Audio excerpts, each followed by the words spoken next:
Isa na namang mainit na issue ang dumulantang sa politika at militar sa ating bansa.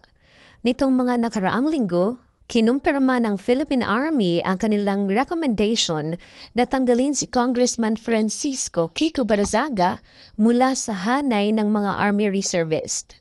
Pero bakit nga ba siya tinanggal? Anong ginawa niya? At may epekto ba ito sa kanyang pagiging kongresista? Si Kong Barzaga ay kinikilala bilang kinatawan ng ika-4 na distrito ng Cavite. Noong Enero 10, 2025, siya ay opisyal na naitalang Army Reservist bilang isang private o enlisted personnel.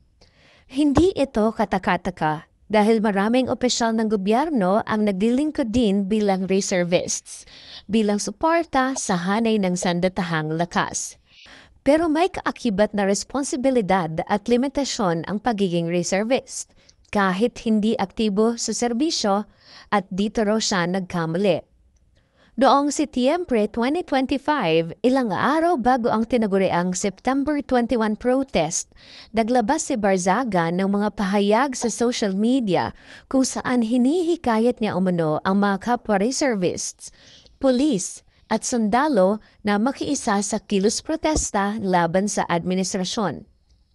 Sa kanyang mga post, binatikos niya ang mga leader ng bansa at sinabing nawalan na siya ng tiwala sa militar at sa kasalukuyang pamahalaan. Para sa Philippine Army, malinaw ang paglabag. Una, nilabag daw ni Barzaga ang RA 7077 o ang Citizens Armed Forces Reservist Act. Pangalawa, lumabag din siya sa AFP Code of Ethics na mahigpit na nagbabawal sa mga reservists na maging partisan o manghikayat para sa anumang kilos protesta. At pangatlo, ito raw ay isang grave misconduct dahil ginamit niya ang kanyang posisyon bilang reservist para sa layuning pampolitika. Dahil dito, noong Setyembre 30, 2025, inirekomenda ng Army na si Barzaga ay tanggalin na sa listahan ng mga reservist. Ayon sa kanila, ito ay bahagi ng pagsunod sa mga patakaran upang mapanatili ang integridad at neutralidad ng armed forces. Malinaw din ang pahayag ng Army. Ang pagkakatanggal kay Barzaga ay hindi konektado sa kanyang pagiging kongresista. Ibig sabihin, wala itong direktang epekto sa kanyang posisyon sa Kamara. Siya pa rin ay isang halal na opisyal ng bayan. Hindi naman nagpatinag si Kong Barzaga.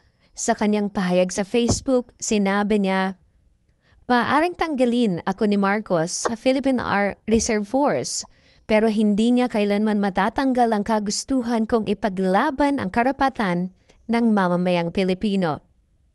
Para sa ilan, isa itong hakbang ng isang leader na naninindigan. Pero para sa iba, malinaw itong pagsuway sa patakaran ng sandatahang lakas.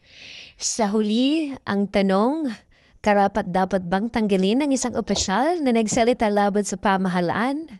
O isa ba itong paraan para supilin ang mga kritiko? Ang sigurado lang sa panahon ngayon, kahit ang pagiging reservist ay may kaakibat na pananagutan at sa mata ng batas militar, walang espesyal na trato kahit ikaw pa ay isang kongresista.